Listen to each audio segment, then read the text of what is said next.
Oi pessoal, boa noite, boa noite, boa noite. Mais uma vez eu aqui junto com vocês, trazendo aí mais um pouco de conteúdo de tudo aquilo que eu quero que vocês comecem a entender aqui dentro da nossa odontologia digital, ou melhor, na nossa implantodontia digital. Hoje é segunda-feira, estou aqui em São Paulo, tá tudo muito frio por aqui, pessoal. Eu tô só aqui abrindo o meu telefone para poder acompanhar ao vivo aqui a cores também, o que está acontecendo aí junto com vocês, tá bom? Então, hoje eu queria começar a falar para vocês que nós estamos fazendo nossa sexta live, dentro dessas 11 lives que nós estamos montando, né, para poder chegar lá no dia 21, lembra que eu estou montando toda essa linha de conhecimento, toda essa linha de raciocínio, tudo aquilo que nós estamos procurando localizar dentro de tempo e espaço, tudo aquilo que você precisa saber, ou melhor, que você deve saber sobre implantodontia digital ou sobre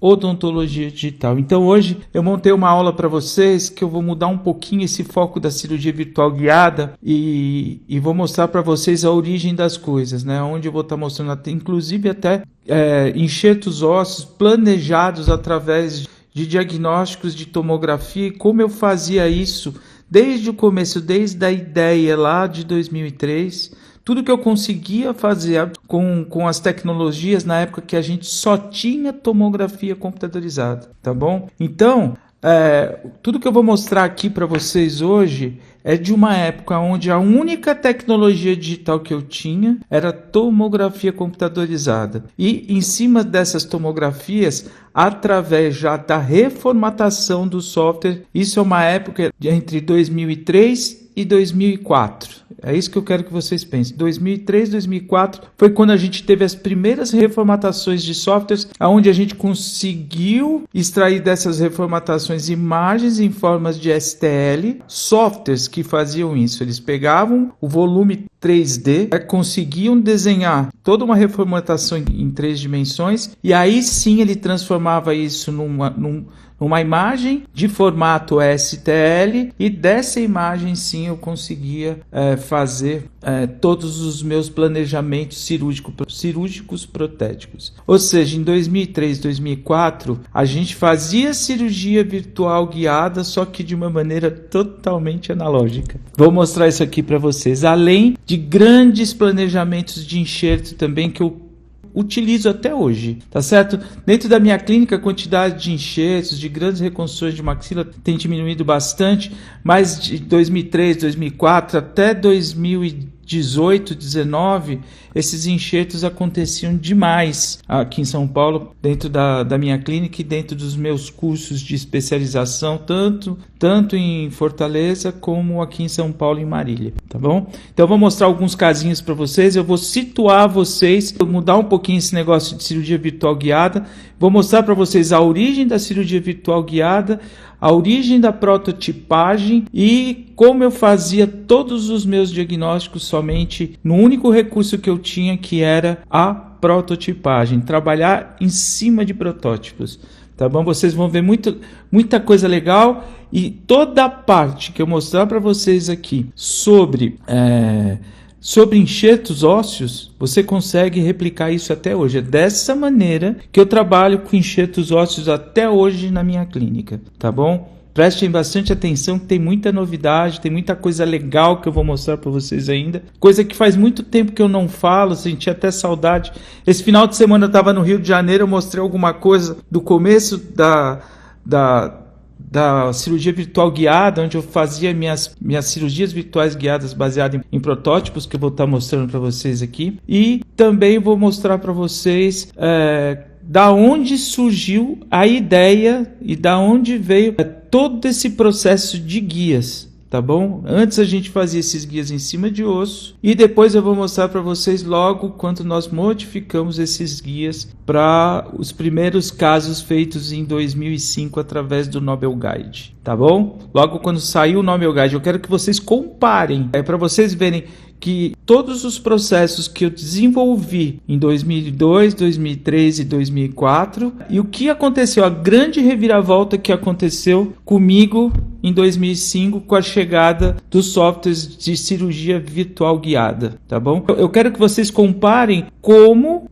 os pensamentos naquela época eram muito semelhantes e o caminho que eu estava trilhando, desbravando esse momento, né, construindo um processo em 2003, 2002, 2003, 2004, vocês vão entender aonde eu quis chegar com tudo isso. Tá bom? Vamos começar aqui devagarinho? Então, ó, só avisando que dia 21 desse mês nós vamos ter uma super live aonde eu vou estar apresentando para vocês a mais nova versão do mapa da implantodontia digital. E para quem é esse curso virtual que nós estamos montando?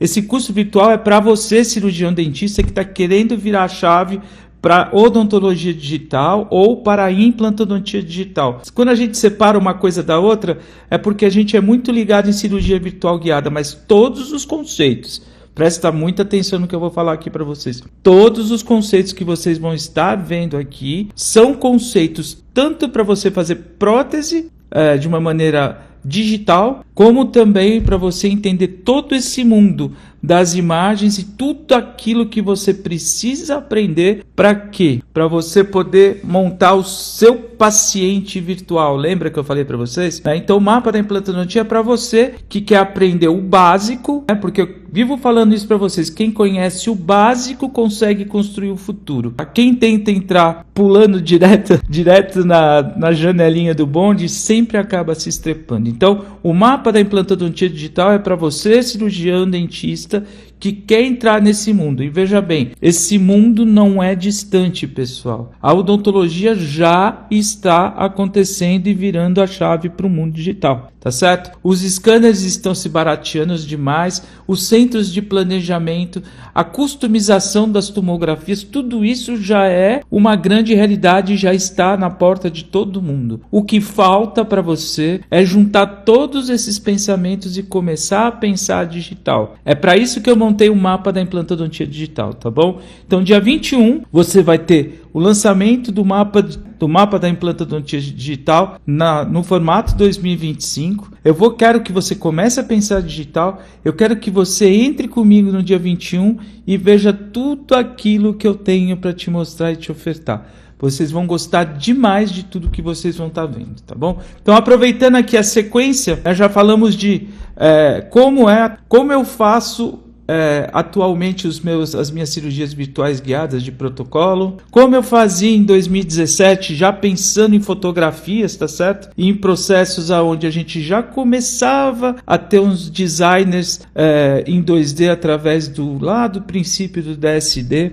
Já mostrei para vocês a importância de você conhecer e aplicar o que componentes protéticos no seu fluxo digital, principalmente intermediários transepiteliais. E hoje eu vou mostrar para vocês lá o início, bem antes, na época que eu trabalhava somente com a tecnologia de tomografia, tá bom? Eu quero que vocês entendam a minha origem. Por que eu quero que vocês entendam a minha origem? Que eu quero que vocês vejam que vocês vão estar fazendo um curso com uma pessoa que sabe o que faz. Eu não sou dentista de internet. Vou repetir, pessoal. Vocês vão estar vendo a minha base. Vocês vão ver da onde eu trago tudo que eu ensino nas minhas aulas atualmente. E vocês vão ver que vocês estão entrando dentro de um mundo de uma pessoa que sabe realmente o que faz, né? Mais uma vez, eu quero que vocês entendam de onde tudo isso veio, para vocês entenderem a importância de você ter um bom conhecimento básico. É de lá que a odontologia digital é daqui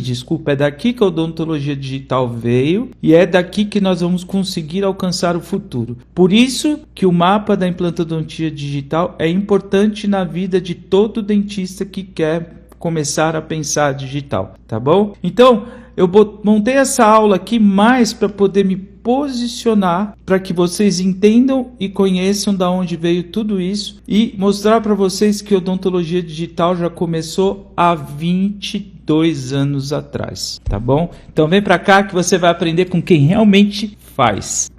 Deixa eu botar aqui, vamos lá. Vamos entrar. Então vamos lá, pessoal. Estamos aqui, ó. 2002, 2003, 2004. Tá bom? Eu sempre me posiciono bastante em relação e sempre começo minhas aulas com essa imagem. Essa imagem é muito importante na minha vida. Por quê? Porque foi a primeira vez que eu entendi. Olhem bem para essa imagem circulando aí, tá bom? Foi a primeira vez que eu entendi que através de processos tomográficos a gente poderia fazer um processo de reformatação em 3D e através das impressões digitais, quando a gente conseguiu ter os formatos de arquivos STLs, a gente começou a abrir um novo mundo na implantodontia, tá certo? Que era o mundo do diagnóstico por imagem. Então, eu quero que vocês entendam e prestem muita atenção, que eu quero que vocês criem autoridade em cima disso, para que vocês entendam da onde vem tudo isso que a gente faz atualmente, tá bom? Então, a partir do momento que nós conseguimos, lá em 1986, a criar processos estereolitográficos, o que é isso? Impressões digitais, tá bom? Por isso que todo o arquivo estereolitográfico a gente chama de STL. Muita gente diz que o STL quer dizer estereolitografia, outros falam que é Standard Triangular Language ou Standard Tessellation Language, ou seja, linguagem de uma formatação de triângulos que se juntam cada vez que você faz uma varredura através de um processo de escaneamento. A gente já falou disso, né? A gente já teve a aula. Quem não assistiu até aqui, por favor, está tudo pronto. Está tudo pronto e vindo passo a passo dentro do meu link. É só você clicar aqui na minha página sorato.andré, @sorato.andré, me seguir lá no WhatsApp, onde eu formatei um grupo pronto para a gente estar discutindo todas essas lives, aonde você vai ter o link do Zoom. Quinta-feira agora a gente também vai ter uma super live, aonde vocês vão poder estar participando e perguntando junto comigo, e você só vai poder fazer isso se você estiver dentro desse grupo de WhatsApp que nós formatamos aí para vocês, para que todas as lives que eu faça daqui para frente, transmitida pelo Zoom, você possa estar interagindo e perguntando para mim em tempo real. Porque todo mundo que está dentro desse grupo, quando a gente termina a transmissão aqui da live pelo Instagram, todo mundo continua mais 20 minutos, uma hora, quase uma hora, somente discutindo isso comigo dentro desse grupo que a gente montou dentro do Zoom. Então é muito importante que vocês entrem no grupo de WhatsApp, clicando aqui no link da BIOS, tá certo? E vocês vejam como funciona a interação com a gente dentro do WhatsApp. Lá você vai ter diversas oportunidades de estar conversando comigo o tempo todo. Eu e a minha equipe estamos aqui para atender vocês, tá bom? Então, a partir disso, o Chuck Rowe, ele montou uma empresa chamada 3D Systems. E essa foi a primeira empresa, tá, a poder fabricar o que a gente chama hoje de prototipagem ou protótipos, tá bom? Então, através da tomografia das imagens de Dicos, né, reformatadas através de um software que nos permitia criar um STL, nós começamos a fazer o quê? A montar os nossos modelos 3D, e a partir desses modelos 3D a gente conseguimos fazer lá nos primórdios de 2000, 2001, 2002, as primeiras prototipagens. Era isso que a gente conseguia fazer nessa época. Tá bom? Só que para a gente ter bons modelos prototipados, a gente tinha que aprender a trabalhar com a tomografia. Foi aqui que a gente começou a entender que a gente precisa aprender a preparar um paciente para passar por um exame tomográfico. Tá certo, gente? Muitas das pessoas, muitos colegas, eu dou graças a Deus que uma grande maioria já está usando tomografia, mas muitos colegas ainda não sabem como pedir, ou que precisa observar e como preparar esse paciente para passar por um processo de tomografia. Então, eu vou falar assim de uma maneira sucinta, porque esse assunto é gigante, tá certo? Esse assunto de tomografia é gigante.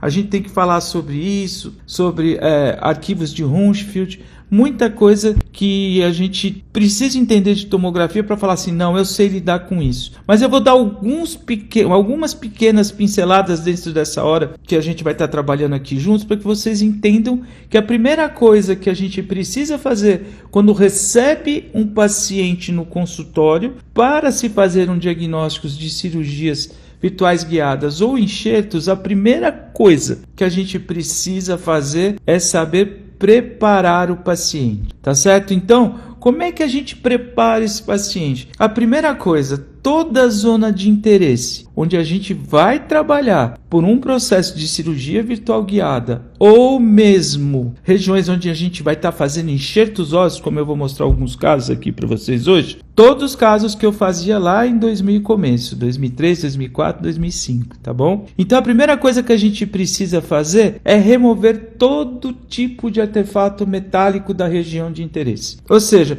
eu vejo muitos colegas que chegam e pedem uma tomografia para o paciente de uma prótese fixa falida, sem antes remover essa prótese fixa e colocar ela num provisório plástico, um provisório resinoso, para que a gente tenha o melhor detalhe possível dessas tomografias. A segunda atitude que todo mundo precisa aprender, que a gente precisa guiar guias. Não estou falando de guias tomográficos todos sofisticados, como eu vou mostrar ou como eu já mostrei aqui, mas guias simples que delimitam situações, posições, tá certo? Espacial, da onde é as nossas zonas de interesse. E a terceira coisa, gente, é você ter uma clínica de radiologia, uma interlocução com o seu radiologista, para que você procure retirar o melhor daquele exame. O teu radiologista precisa entender o que você tem de necessidade para poder realizar o teu exame e te dar a melhor imagem reformatada ou até mesmo o melhor protótipo, como a gente fazia aqui nessa época. Tá bom? Então presta bastante atenção nisso. Olha aqui, ó. Antes da gente fazer cirurgias virtuais guiadas, a gente já trabalhava com tomografia, com diagnóstico de tomografia. E a gente naquela época já tinha ideia que nós precisávamos ter o quê? Uma posição espacial para que a gente pudesse basear o nosso osso, a quantidade de osso que eu tinha nessa época, versus a posição dos dentes. E como é que a gente fazia isso? Era assim, a gente fazia uma montagem, né? E duplicava essa montagem e na hora de vazar a resina dessa montagem, a gente pegava uma parte dessa resina, misturava com bário e vazava na região dos dentes. E na região onde vinha o nosso área chapeável da nossa dentadura que estava sendo duplicada, a gente terminava de vazar isso com o quê? Com resina transparente. Então da base de prova, a parte chapeável da montagem da nossa dentadura, a gente vazava com resina transparente, e todas as regiões com dentes a gente vazava com uma mistura de 80% de resina com 20% de bário. E era esse o resultado que a gente tinha. Então o que acontecia aqui nessa época? Ninguém falava de cirurgia virtual guiada aqui, gente. A gente falava de guias que nos ajudavam a fazer um diagnóstico e nos ajudavam a posicionar os nossos implantes na hora das nossas cirurgias. Então, foi disso aqui que a gente evoluiu para os guias multifuncionais. Foi aqui que a gente começou os nossos diagnósticos e foi através desses diagnósticos aqui que nós evoluímos para os nossos guias multifuncionais em carga imediata. Não estou falando de cirurgia virtual guiada. Lembrem que nessa época aqui, 1999, 2000, 2001, 2002, foi a época que a gente desenvolveu as cirurgias de carga imediata e todas elas eram feitas através de guias multifuncionais. E o que nos ajudavam com esses guias, com esses multifuncionais? Que através dessas tomografias baseadas com resina transparente e bário, é que a gente depois transformava essas montagens em guias multifuncionais. Então a gente tinha todo esse planejamento reverso já à disposição da gente nessa época. Então foi o que eu falei, a gente foi construindo um pedacinho depois do outro, tá bom? Outra coisa que era muito importante, né? Quando a gente havia dentes ou não dentes nesse paciente, a gente às vezes precisava ter uma captação só da maxila, só da mandíbula, e então a gente aprendeu que dependendo do tipo de captação que eu precisava fazer tomografias com a boca aberta ou tomografias em oclusão, ou boca aberta ou tomografias em oclusão. Depende do diagnóstico que você vai estar fazendo. Então, hoje, vocês já percebam que se eu for trabalhar na maxila, eu tenho que fazer uma tomografia da maxila sem que haja interferência do osso da mandíbula e vice-versa, tá? Isso era muito importante. Outro detalhe importante, isso aqui já foi uma informação que a gente teve lá em 2008, depois que a gente já estava fazendo cirurgia virtual guiada, mas eu vou aproveitar para estar falando aqui que é muito importante. Mas é muito importante que toda vez que você for captar uma tomografia de arco total, é muito importante que a gente afaste os lábios. Para quê? Para que a gente consiga, através de um simples diagnóstico do afastamento de lábio, saber qual é a espessura óssea adequada versus a quantidade de tecido conjuntivo que eu tenho. Estão vendo aqui? Presta bastante atenção. Quando eu afasto o lábio, dá uma olhadinha aqui nos cortes A, B e C. No primeiro slide, que a gente está mostrando um periodonto fino, o corte B, ele está com lábio. Eu só consigo medir a espessura óssea. Deixa eu ajudar aqui. Opa, vamos lá. Estão vendo aqui, vocês não... Vamos lá de novo. Estão vendo aqui? Vocês só conseguem ver a espessura da tábua óssea vestibular. Aqui não. Você consegue ver a espessura da tábua óssea do que? A espessura do meu tecido conjuntivo. Dá uma olhada aqui, nessa região, aqui na terceira imagem, Vocês vão conseguir enxergar bastante o que? O lábio, vocês só enxergam a tábua óssea. Quando eu afasto o lábio, eu enxergo a tábua óssea e consigo enxergar também uma boa quantidade de tecido conjuntivo. Isso independente do tipo de cirurgia que você vai fazer, independente do tipo de tomografia que você for fazer, botem isso como regra. Sempre afastar os lábios, tá? Isso é muito importante. Outra coisa que a gente precisa entender para fazer, que eu precisava ter entendido na época, é entender das tecnologias de tomografia, Naquela época, quando chegou a tal da tomografia volumétrica na vida da gente, foi um grande boom, porque a gente estava acostumado muito com os volumes feitos em quê? Em Fambin. Em tomografias médicas, tá certo? Onde a gente tinha grandes imagens, grandes arquivos DICOMs muito pesados, que a gente tinha que ter boas máquinas, que na época a grande dificuldade era a gente ter computadores que conseguissem trabalhar essas imagens. Era outra dificuldade. Os computadores que conseguiam trabalhar com essas imagens de formato DICOM eram computadores que na época tinham que ter muita memória, tá certo? Porque as placas de vídeo eram muito ruins. Então a gente sofria demais com essas máquinas também, para conseguir ter esse tipo de equipamento no consultório. E onde é que a gente encontrava isso? Nos grandes centros de radiologia que conseguiam fazer as reformatações para a gente, tá bom? Eu utilizava muito o Hospital da Beneficência Portuguesa, o Hospital Israelita, era lá que eu conseguia, eles já tinham esse tipo de máquina que conseguiam fazer essas reformatações para mim. Quando chegaram os volumes através das tomografias com Conibin, que são as que a gente usa até hoje, então a gente conseguiu ter formatos mais adequados, formatos menores de imagens DICOMs, que permitia que a gente já conseguisse fazer essas reformatações dentro do consultório, dentro da clínica propriamente dita. Então, aonde a gente começou lá atrás a criar as nossas imagens de terceiras dimensões, para que já centros aqui no Brasil conseguissem fazer essas prototipagens, tá bom? Isso começou por volta de 2002, tá bom? Então, por que eu coloquei isso aqui? Eu quero que vocês notem a diferença de uma tomografia volumétrica para uma tomografia helicoidal. As imagens são muito diferentes, pessoal. Então, essas imagens reconstruídas em 3 dimensões, vocês observem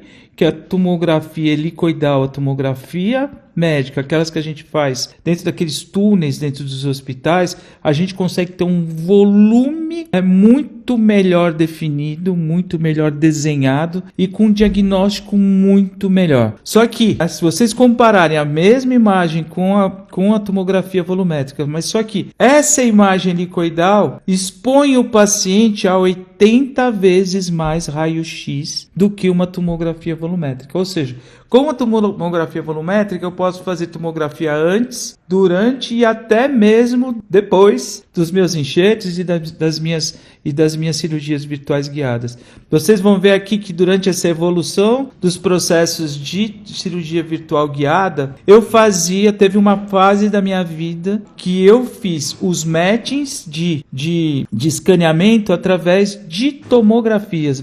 Foi um outro processo onde eu conseguia fazer as minhas próteses serem extremamente passivas. Só que eu dependia muito de tomografia. Então, vai prestando atenção aqui no mapa, vocês vão ver que de 2023, 2024, antes mesmo de chegarem os scans FUARC, eu vou dar uma aula aqui para vocês, não percam, que esse é um dos grandes segredos do dia 21, eu vou estar mostrando para vocês o que há de mais tecnológico em formatação de próteses passivas no Brasil hoje. Já estou dando uma dica do dia 21, você vai ouvir falar tudo sobre scans Gaugers, ou seja, FUARCs. São uma grande evolução do processo de próteses passivas na odontologia. Então, já estou dando um spoiler aí do dia 21. Vocês não podem perder esse processo, que isso vai resolver a vida de quem faz prótese múltipla implantodontia de uma forma passiva muito legal.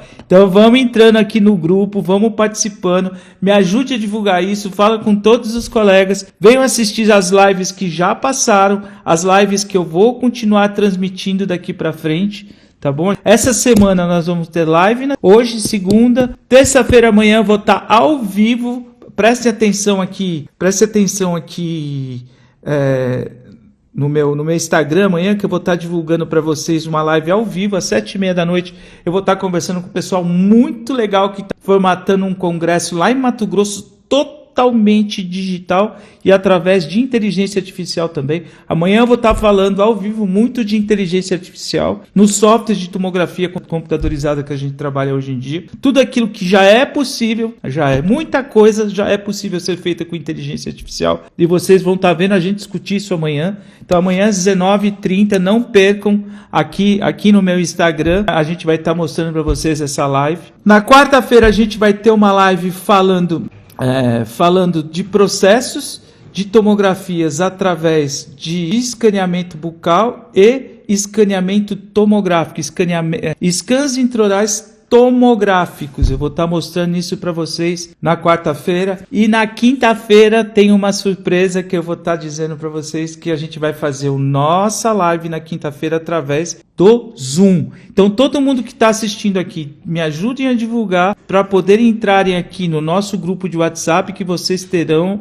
acesso ao Zoom. O Zoom é muito legal porque quando eu termino a live aqui, todo mundo fica discutindo e perguntando esses processos e conversando comigo sobre isso. A gente fica mais de 1 hora lá depois que tudo isso rola aqui na nossa telinha, tá bom? Então, eu quero que vocês comparem que as imagens são muito diferentes. A helicoidal é muito melhor que a volumétrica, mas a volumétrica já atingiu tudo aquilo que a gente precisa para fazer, desde uma simples prototipagem, como eu vou estar mostrando aqui, a todos os nossos diagnósticos. Tá bom? Então, o que a gente tinha problema naquela época? Era a gente ter softwares que criassem essas imagens reformatadas, tá certo? Por isso que eu falo que isso acontecia dentro dos grandes hospitais, em algumas clínicas muito sofisticadas na época que a gente tinha aqui, como a Indoor, que era campeã em poder fazer esse tipo de coisa. A gente criava essas imagens em tomografia e mandava para uma única clínica que fazia isso lá em Brasília, tá?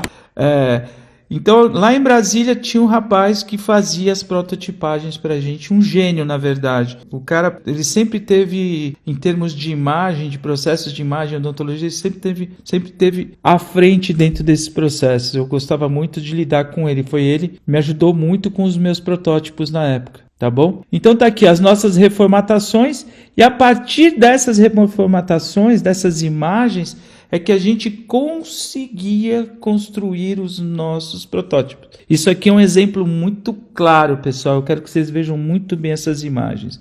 Tá? Vou até repetir aqui, ó, aonde a gente conseguia separar todas as imagens através de tons de cinza pela escala de Hounsfield, criar as nossas zonas de necessidade e a partir dessa reformatação da região de necessidade para as nossas informações é que a gente criava os nossos protótipos, tá bom? Então, passamos por muitos trabalhos. O primeiro deles foi aprender a limpar as tomografias para que a gente tivesse essas imagens, porque mesmo pacientes que iam trabalhar nas zonas de interesse, eles tinham restaurações de metálicas muito bem resolvidas, a gente não podia remover tudo, a gente não podia tirar isso da boca do paciente.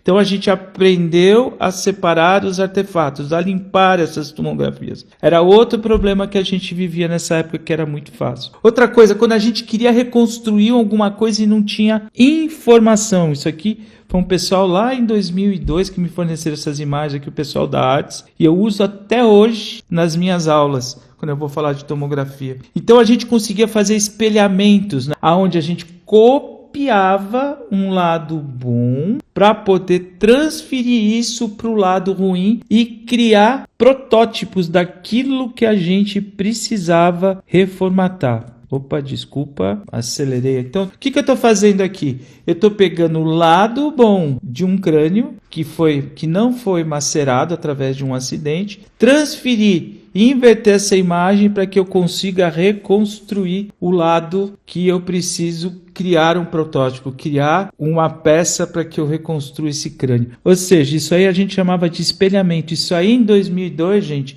era uma coisa do outro mundo. Hoje a gente faz isso brincando dentro dos softwares que a gente trabalha com reconstruções ósseas, mas isso na época era muito difícil de ser feito, tá bom? E o que eu percebi aí em 2002, 2001? Que eu tinha imagens e para poder visualizar e querer trabalhar em qualquer situação dentro das minhas reconstruções ósseas e depois com os princípios das minhas cirurgias virtuais guiadas. Ou seja, eu sempre tive imagem e tive que aprender a lidar com essas imagens para que eu conseguisse os meus resultados. Tá bom? E tudo isso a gente conseguia imprimir dentro de inúmeras, né? Isso aí foi crescendo durante o tempo e tal. Hoje a gente tem até sinterização a laser para a gente imprimir metal. A gente cria próteses sobre metais que a gente pode reconstruir uma face hoje. Tá? Então era tudo muito simples e tudo muito complicado aqui nessa época. Então pronto, todo mundo entendeu que eu reformatei, eu tive que aprender a trabalhar com tomografia de maneiras que eu conseguia criar e conseguia montar os meus protótipos. Isso era muito importante nessa época aqui, tá? Então, vamos lá, vamos entender o que eu conseguia fazer já. Lembra que eu falei para vocês que a vida toda eu procurei ser minimamente invasivo, eu sempre procurei ser muito rápido, eu sempre procurei fazer a melhor maneira de meu paciente entender todos os processos que eu estou vendendo para ele, para que ele entenda os meus planejamentos, entendeu? E através disso eu já conseguia, na época, agilizar a comunicação com o paciente. Através dos protótipos eu simulava as osteostomias e técnicas de ressecção, isso era muito importante nessa época. Eu fazia planejamentos implantodontias, como eu vou mostrar para vocês.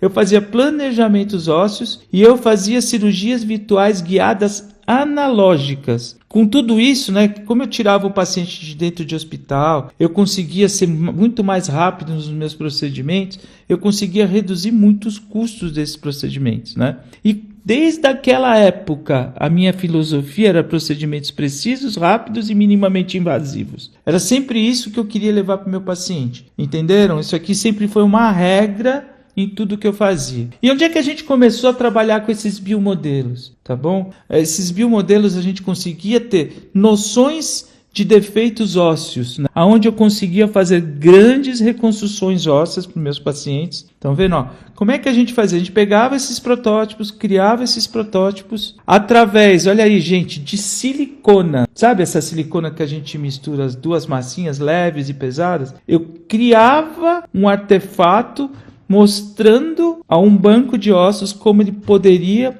formatar, como é que ele poderia esculpir um osso que eu pudesse ir lá e aplicar na maxila do meu paciente, reconstruindo essa maxila de uma forma muito adequada, tá certo? E a gente conseguia, através de transplantes ósseos, fazer uma reconstrução maxilar de uma maneira muito adequada. Dá uma olhada, isso aqui foi um dos casos que a gente, não foi o primeiro. O primeiro, para vocês terem noção, a gente até saiu na Rede Globo quando a gente fez isso. A gente montou todo um processo lá e a Globo foi filmar, porque a gente construiu isso dentro do Hospital Geral do Exército, em Fortaleza. E lá, através desses processos de prototipagem e escultura em banco de osso, né, de enxertos, a gente conseguia esse tipo de resultado através desse tipo de enxertia. Olha aí, ó, fazendo uma reconstrução óssea, levantamento de seio maxilar, tá? Provocando, olha aí, ó, esse tipo de resultado. Isso aqui era o resultado com 8 meses pós-cirurgia. Então era isso que a gente conseguia fazer com prototipagem nessa época. Vamos lá, olha aqui, ó. A gente criava os protótipos e esses protótipos, através do Sistema Nacional de Transplantes, a gente conseguia esculpir peças ósseas através de doação óssea para a reconstrução de maxilas totais. Isso eu faço até hoje, tá bom, pessoal? Quando eu tenho algum tipo, eu vou mostrar para vocês também casos onde eu trabalhava com pequenos defeitos ósseos, tá? Isso aqui era o exagero do processo onde a gente trabalhava, tá? Associado ao levantamento de seio maxilar. Olha aqui os resultados que eu obtinha, tá bom? Tá aqui. Quem quiser discutir sobre osso, enxertos de osso humano oriundos de banco de osso, pode vir aqui falar comigo que eu vou botar vocês em contato com todo esse processo. Olha aí o que a gente conseguia na época. Estão vendo aí, ó, 2004 essa cirurgia. E olha aqui, instalando os meus implantes, 8 meses depois. Após 6 meses, a reabertura. E aqui, as nossas próteses protocolos instaladas, tá? Uma maxila 100% atrófica sendo resolvida através de processos de prototipagem que a gente fazia na época. Tá bom? Outro processo, agora trabalhando em defeitos ósseos muito menores, também através de prototipagem, aonde eu conseguia, já nesses casos aqui, fazer os meus protótipos, esterilizar esses protótipos e através de pequenos blocos ósseos, dá uma olhadinha aqui, ó, a gente conseguir esculpir isso, mesmo antes do paciente entrar em sala. Como é que funcionava isso? Eu pegava pequenos blocos ósseos, oriundos de bancos de banco de osso humano aqui em São Paulo. Eu abri a cirurgia com o meu protótipo esterilizado. Aí no próprio campo cirúrgico eu esculpia esse pequeno bloco ósseo e aí sim eu pedia para o paciente entrar na sala, eu anestesiava o paciente, montava o campo cirúrgico e aplicava esses blocos ósseos corrigindo os defeitos que haviam necessidades em regiões onde eu não conseguia colocar os meus implantes. Vejam bem, então aqui eu estou evoluindo para prototipagem, aqui vocês já estão vendo protótipos de estereolitografias, eram protótipos muito melhores do que a gente usou no começo, que eu vou estar mostrando para vocês os que a gente usava nas cirurgias virtuais guiadas. E olha aqui o resultado que eu tinha somente usando prototipagem, um bloco ósseo e uma cirurgia simples e rápida, porque na hora que eu tinha esse bloco muito bem esculpido, a cirurgia só passava a ser o quê? Eu rebater o retalho e instalar esse osso. Tá certo? Que ele estava perfeitamente modelado para essa região. Aqui era a nossa sutura. Olha aqui o resultado após 15 dias. Estão vendo aí, ó? E aqui o resultado que eu tinha após 6 meses de instalação desse tipo de enxerto. Tá vendo? Olha, eu quero que vocês olhem bem a qualidade do osso. Você praticamente não enxerga onde era o osso primitivo versus o osso enxertado, tá bom? E olhem aí a reconstrução e a formatação. E eu criei tanto osso nessa região, tanto osso, que eu não precisei nem de cirurgia virtual guiada. Eu consegui instalar esse implante numa cirurgia que a gente chama de flapless. Ou seja, mesmo sem a guia, eu tinha uma quantidade tão grande de osso que eu conseguia, através da simples remoção de 2 parafusos pela vestibular, olha aí, ó, instalar o meu implante somente com o quê? Com um pequeno punch gengival. Olha aí, ó, a remoção do punch gengival. Isso aqui não é cirurgia virtual guiada, gente. Isso aqui é o quê? É uma cirurgia flapless, porque eu não tinha como errar a posição do meu implante, porque eu tinha formado uma quantidade óssea muito espessa aí nessa região, tá bom? Então, Isso só é indicado em quantidades ósseas gigantes. Eu não faço essa técnica hoje sem usar nenhum tipo de guia, né? Que hoje está tudo muito mais simples para guiar. Nós estamos falando aqui em 2003 e 2004, que fazer guia era um problema muito sério nessa época. Isso aqui foi usado no Nobel Active. Olha aí, ó.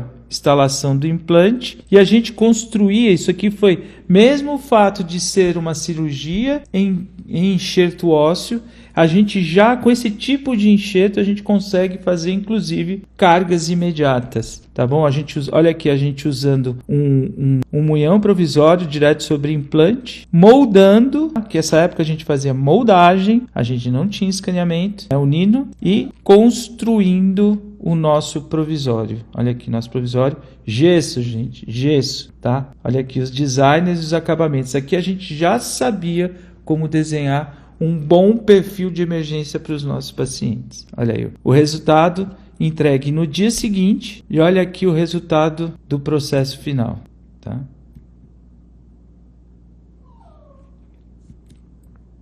Aqui o resultado, aí aqui o raio-x da situação que a gente trabalhava nessa época, tá bom? Então, entenderam o que eu conseguia fazer de grandes enxertos com protótipos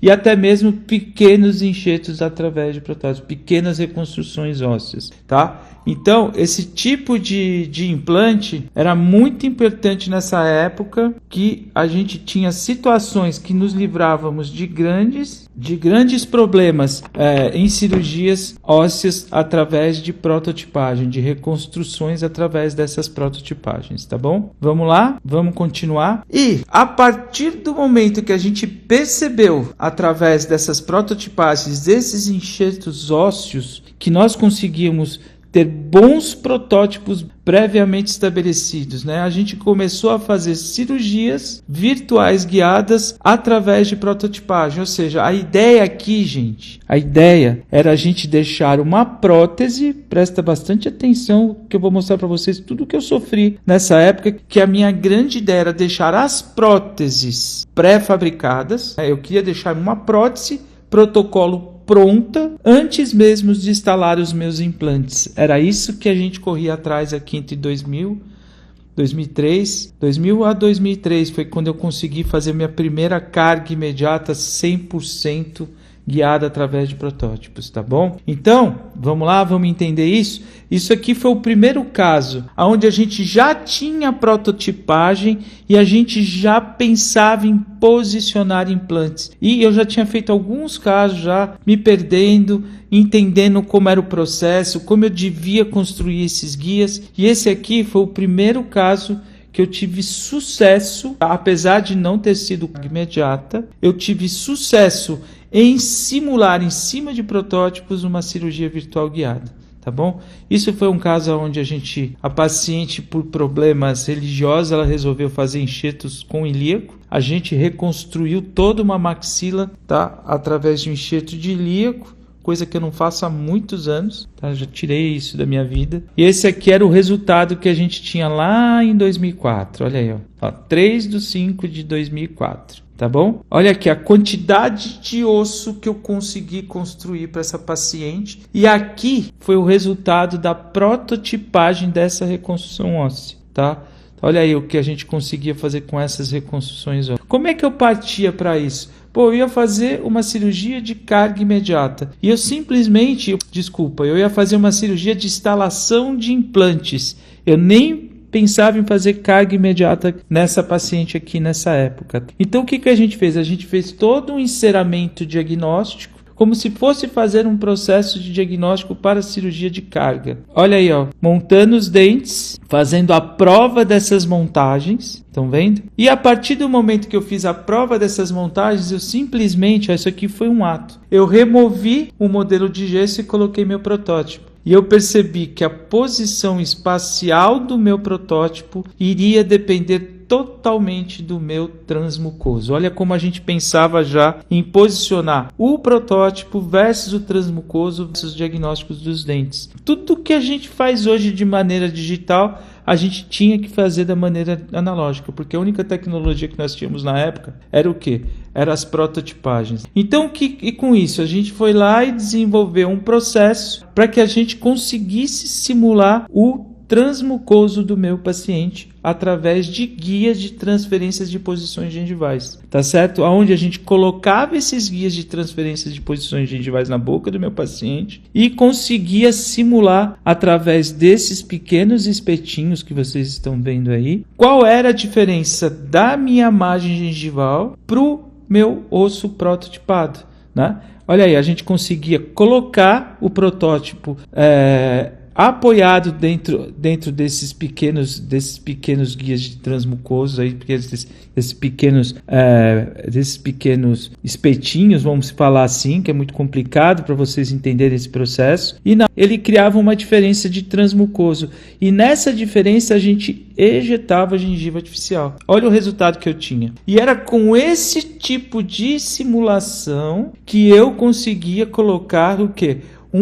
Uma duplicação desse meu enceramento em arco facial. Olha aqui, ó, tá? Exatamente como ele do lado direito ele está completamente solto, sem o transmucoso, e do lado esquerdo, através de uma duplicação, ele já está montado numa posição o quê? Maxilomandibular versus a minha posição de dentes que eu quero atingir, tá bom? E o que eu fazia através disso? Eu ia lá, simulava a posição que eu queria meus implantes. Desculpem a quantidade dos implantes que a gente usou aqui, mas eu consegui tanto osso na época. E aqui em 2003, 2004, a gente acreditava que quanto mais implante a gente colocasse, respeitando as distâncias de 3, 4 milímetros, melhor era para o meu paciente, tá certo? Então, nesse caso aqui, a gente resolveu fazer 2, 4, 6, 8, 9 implantes. Prestem bastante atenção aí que, inclusive, um implante durante a reabertura eu abortei. Olha aqui, ó, reabrindo o meu enxerto,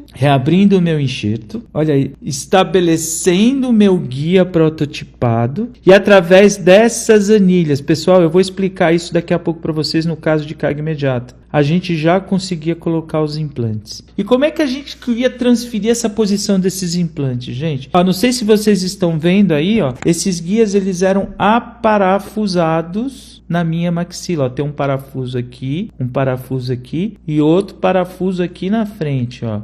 Olha aí, ó, o parafuso. Opa, volta. Olha aqui, ó.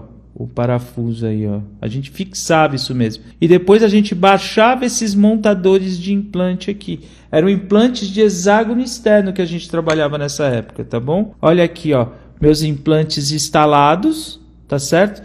Comparados com o modelo que eu previamente estabeleci na prototipagem, tá? E o que eu fazia ao mesmo tempo que eu instalava esses implantes? Eu instalava esses implantes, pessoal, olha a ideia que a gente tinha na época. Eu prendia todos esses montadores com pata e resin na posição exata que eu deixava o quê? O hexágono dos meus implantes. Então, olha aí, ó. Na hora que eu travei isso daí, eu conseguia criar, perfurando a minha prototipagem, a duplicação da minha prototipagem, a instalação do quê? Dos meus implantes feitos em boca. Estão vendo aqui, ó? Olha que loucura que a gente fazia naquela época para conseguir um modelo, para criar uma prótese, tá certo?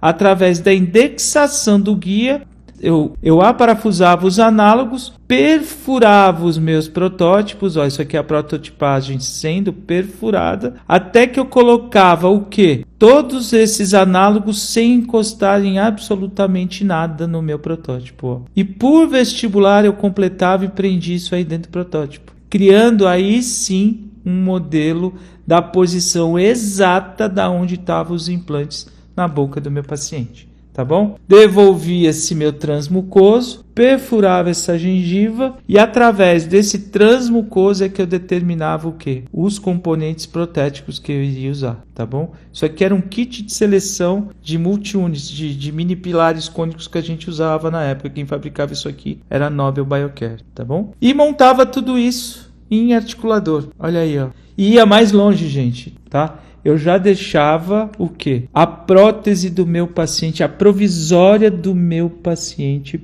pronta, mesmo antes da reabertura. Entenderam? Que eu quero que vocês entendam de onde vem a origem de tudo isso?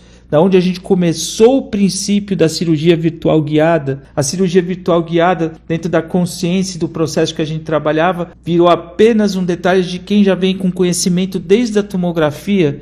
Por isso que eu falo, aqui eu quero que vocês entendam da onde vem tudo que a gente faz hoje. Eu quero que vocês entendam o valor que a gente tem de ser o pioneiro dentro desses processos, tá certo? Conheço ninguém que faça esse tipo de processo desde 2003. E olha aqui, ó, na reabertura, através de um guia que eu previamente estabeleci, através da posição dos meus implantes, eu criei um guia de punch gengival. Olha aí, pessoal, vê se vocês entendem o que eu estou falando. Eu criei um guia de punch gengival, aonde através desse guia eu simplesmente abaixava um punch na gengiva e conseguia fazer a reabertura dos meus implantes. Estão vendo aqui, ó? Punch gengival, removendo gengiva através de um guia. Olha aqui, ó. Tô falando de 2003 e 2004, tá? Esse aqui é o diagnóstico da reabertura dos implantes e aqui o diagnóstico dos multiúndices, dos mini pilares cônicos que eu já estabeleci em boca na época, tá? Por isso que eu falo, tem que começar a aprender as coisas com quem faz desde o princípio. Aqui a gente tem história para mostrar. Tá? Olha aqui, ó, a reabertura, no mesmo momento a nossa prótese sendo aparafusada. A prótese provisória que eu deixei previamente pronta sendo aparafusada. Não era coisa de louco, né? Com esse tipo de indexação, como a gente trabalhava em cima do osso, né? A gente trabalhava indexado em cima do osso, abrindo os retalhos nos pacientes, a gente conseguia ter indexações muito fiéis nessa época, através dos protótipos. Mas mesmo assim, aqui é uma prótese feita com reabertura, já era uma reabertura pensada, trabalhada, geograficamente posicionada através de um guia, já era uma prótese pré-executada, mas a gente ainda tinha cirurgias abertas, tá certo? Então por isso que eu falo, pessoal, que quem tem ideia que dirigir implante é fazer cirurgia sem retalho, não sabe nada de cirurgia virtual guiada. Cirurgia virtual guiada, pessoal, é a gente dirigir o implante na melhor posição possível para que a gente tenha um grande resultado. Ah, e eu quero que vocês prestem atenção aqui, ó. Dá uma olhadinha. Quando eu fui construir a minha prótese, eu percebi que esse implante aqui, ó, estava mal posicionado. Então eu não reabri esse implante. Eu deixei esse implante sepultado. Então, até isso eu consegui prever na época que eu estava fazendo esse tipo de diagnóstico. Um erro que eu tive no posicionamento desse implante aqui, ó. Então a gente procurou não reabri-lo. Ele ficou sepultado e está sepultado até hoje, tá? Olha aqui o resultado final. A paciente, eu estou falando para vocês que isso aconteceu. Esse primeiro, eu já vinha trabalhando com isso em 2002, 2003. Esse aqui foi o primeiro caso que eu consegui deixar a prótese pronta, mas em uma reabertura e não em uma carga imediata. E foi em 2004 também que eu consegui fazer o meu primeiro projeto de prótese pré-fabricada com carga imediata. E foi o primeiro do Brasil e talvez do mundo. Eu não sei dizer isso para vocês, tá certo? Então, como é que funcionou isso? Esse paciente chegou para mim é um paciente de uma cultura geral muito grande, um paciente muito bem resolvido, um paciente que fez todo um processo já de perdas dentárias por paura muito grande de dentista, só para vocês terem uma noção. Esse cara é um super engenheiro de logística em aviação, tá bom? Ele trabalhava em formatação de software para distribuição de carga, um negócio muito louco. Só que o medo dele do dentista era tão grande que ele virou desdentado totais, extraindo dentes somente em emergência e construindo uma prótese total que, quando ele chegou para mim, não sei se vocês conseguem perceber, essa prótese estava reembasada com silicona. Olha o estado que ele chegou aqui. E com uma prótese fixa de canino a canino completamente falida, tá? E o que a gente fez? No primeiro momento, né, de uma forma muito rudimentar, a gente buscou regiões aonde ele tinha osso nessa época, conseguimos estabelecer 5 implantes e fazer para ele uma overdenture superior. Tá? Só que aqui a gente já trabalhava com overdentures mais sofisticadas através do sistema ERA. Né? Então, como a gente tinha na região posterior, ele não tinha osso, esse paciente não tinha osso para realizar mais nada, né? a gente fez para ele uma overdenture direto sobre implante através de um sistema chamado ERA, que hoje ainda é utilizado, ainda é o melhor sistema para confecções de overdenture do mercado. Botem isso na cabeça de vocês. Se vocês quiserem fazer overdenture, é com esse sistema. É só para você procurar a DMG ou distribuidor disso no Brasil, que vocês vão ver que vocês vão ter os melhores resultados de overdentures da vida de vocês, tá bom? Então, olha aqui o resultado. A gente instalou a overdenture superior nele, olhamos a estética, olhamos os procedimentos, ele estava usando a prótese removível inferior ainda.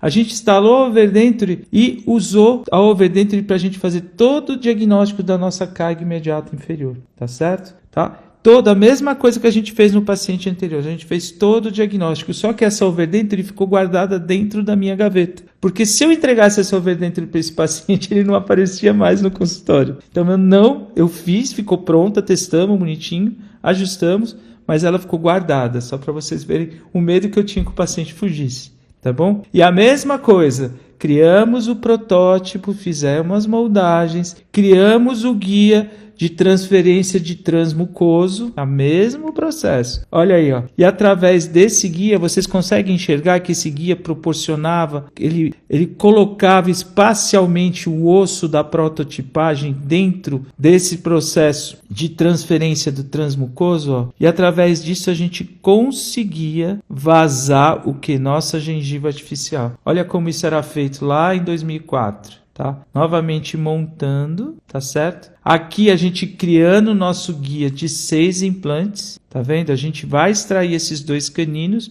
e colocar 6 implantes em cima. Dá uma olhada no fêmur que esse paciente tinha na época, né? Era muito osso mandibular. Isso ajudou demais no processo. E como é que eram criados esses guias? Nessa época a gente já tinha noção das anilhas através de montadores, tá bom? Essas peças eram feitas específicas. A gente projetou essas peças aí de uma maneira específica para esses casos que a gente desenhava, tá bom? A gente criava esses guias sobre ossos. Esses guias, eles eram parafusados, olha aqui, ó, aparafusados, e eles tinham todo um sistema de instalação, tá bom? O que acontecia?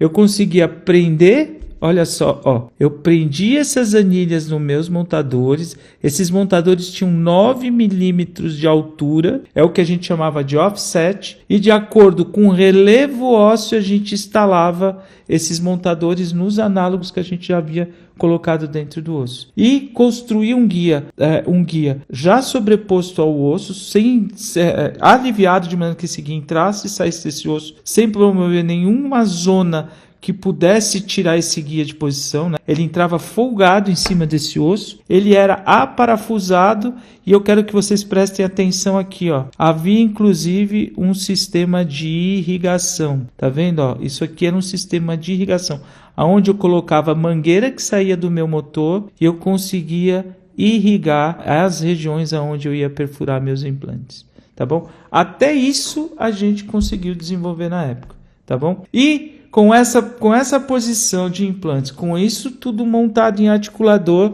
eu conseguia deixar o quê? Esse foi o primeiro caso que eu deixei uma prótese pré-fabricada de protocolo pronta antes da cirurgia virtual guiada. A gente conseguiu fazer 6 casos desses, pessoal, 6. Todos mandibulares, mais um maxilar e mais 5 casos mandibulares, e apareceu o Nobel Guide e a gente abandonou todo esse projeto, tá bom? Em 2005 a gente abandonou isso quando apareceu o Nobel Guide. Então olha aqui, a minha prótese fabricada, olha, ó, abrindo o retalho, extraindo os caninos, o meu guia em cima do osso, e através de todo um processo a gente ia perfurando. Tá vendo, ó? Essas anilhas, elas tinham uma pequena rosca por dentro onde a gente aparafusava, olha aqui, ó, tá? O cassete da largura da prótese que eu fosse usar, tá bom? E através dessas perfurações a gente instalava, tá vendo aqui, ó, os montadores colocados, os nossos implantes. Olha aqui o resultado imediato, momento zero, ó, da remoção do guia. Todos os implantes travaram muito, tá? Aqui a instalação dos multi-units selecionados nos nossos modelos. Vamos abrir. E aqui o nosso protocolo previamente instalados. Tá bom? É isso aí, instalados em boca. Momento zero, pessoal. Minuto zero. Na hora que eu parafusei o protocolo, eu tive nas regiões posteriores 2 pequenos toques que foram ajustados. E olha aqui o resultado do meu protocolo previamente estabelecido 7 dias, logo depois da cicatrização gengival. Momento zero e 14 dias depois da cicatrização gengival, tá bom? Então, era assim que a gente trabalhava em 2003 e 2004. É assim que a gente criou o destino da cirurgia virtual guiada dentro do Brasil, tá bom? Por isso que eu falo que quem sabe o que faz, sabe desde que o mundo é mundo. São mais de hoje, não sei nem dizer basicamente, são mais de protocolos instalados com cirurgias virtuais guiadas. Eu devo ter aí bem uns 800, 700 protocolos feitos com esse tipo de processo, tá bom? E eu quero que vocês entendam que eu tenho muito mais de 10, 12 mil implantes planejados em cima de tomografia. Por isso que em 2025 ainda tem gente que me pergunta se eu faço qualquer tipo de cirurgia de implantes sem tomografias. Eu não preciso nem responder, tá bom? Então era isso que eu queria mostrar para vocês. Eu queria que vocês entendessem da onde vem todo esse conhecimento, da onde vem toda essa expertise em CAD/CAM, em processos digitais, que eu mostro para vocês que eu faço isso desde 2004. E vou mostrar para vocês, na sequência das aulas, o Nobel Guide e o primeiro caso que eu fiz full digital. Como era feito esse caso full digital. E, inclusive, pega o spoiler, gente. Pega o spoiler. O primeiro caso digital foi feito nesse mesmo paciente que perdeu todos os implantes que foram feitos na maxila, tá bom? Então, olha só, ele passou de 2004 até 2018. Quando ele sumiu do meu consultório, ele apareceu lá com todos os implantes. Vocês entenderam a paura que ele tinha? Ele investiu todo esse processo, né? Eu criei todo esse processo de cirurgia, que eu conseguia fazer uma prótese muito rápida, na verdade, para atender esse paciente, por ser um cara muito difícil de ser tratado. Se não fosse esse processo que eu desenvolvi, trabalhando muito no laboratório para que eu pudesse entregar essas próteses de maneira muito rápida para esse paciente, ele não teria terminado esse processo. Então foi aqui, pessoal, que eu aprendi que quando a gente consegue ter procedimentos muito mais rápidos e assertivos, de uma maneira minimamente invasiva, que aqui não é nem perto do que eu faço hoje, foi que eu aprendi que os pacientes vão criar valor dentro de todos os processos que eu faço dentro da clínica. Esse aqui é o segredo do sucesso. Além de tudo isso que a gente faz aí de propaganda, mas se você tiver esse tipo de entrega, é que você vai criar valor dentro da tua clínica, é onde você vai começar a virar a chave dos teus procedimentos aí, tá bom? Entenderam de onde tudo veio? Então vamos lá, tá? Eu vou mostrar esse caso aqui de protocolo previamente estabelecido na quinta-feira através do Zoom. Eu vou mostrar para vocês aonde eu parti para cirurgias virtuais guiadas já full digital, trabalhando com os processos de prótese semi-prontas, né? Porque o que a gente faz hoje? Hoje a gente não deixa nenhuma prótese previamente pronta, a não ser em casos unitários ou de próteses de 3 ou 4 elementos. Protocolos a gente sempre fresa ou imprime depois da cirurgia através dos processos de FUARC. Isso é a grande cereja do bolo de 2025, o grande avanço tecnológico que a gente está tendo. E vocês vão ter uma grande aula de FUARC, tá? No dia 21, que vai ser onde eu vou mostrar para vocês tudo aquilo que o mapa da implantodontia digital versão 2025 vai estar entregando, tá bom? Então vamos... Por favor, me ajudem a divulgar. Por favor, entrem lá no meu grupo de WhatsApp. Participem das lives que eu vou fazer através do Zoom. Tá? Daqui para frente eu vou estar mostrando o primeiro protocolo digital que eu fiz em 2018, que também foi realizado nesse paciente, que por paura sumiu como ele era indicação de um colega. Eu achava que ele estava fazendo todas as manutenções com esse colega, mas ele fugiu tanto do consultório do colega quanto do meu e apareceu em 2018, né, onde a gente refez totalmente a maxila dele, só que aí de um processo já totalmente flapless, totalmente digital e procurando, né, chegar no protocolo que eu faço hoje. Então foi um grande passo. 2018 foi o primeiro protocolo desse mesmo paciente que eu consegui realizar de uma maneira flapless e digital. Então, vocês vão ver como eu fazia 2018 e também vou mostrar para vocês como foi meu primeiro caso de Nobel Guide, tá bom? Realizei em 2005.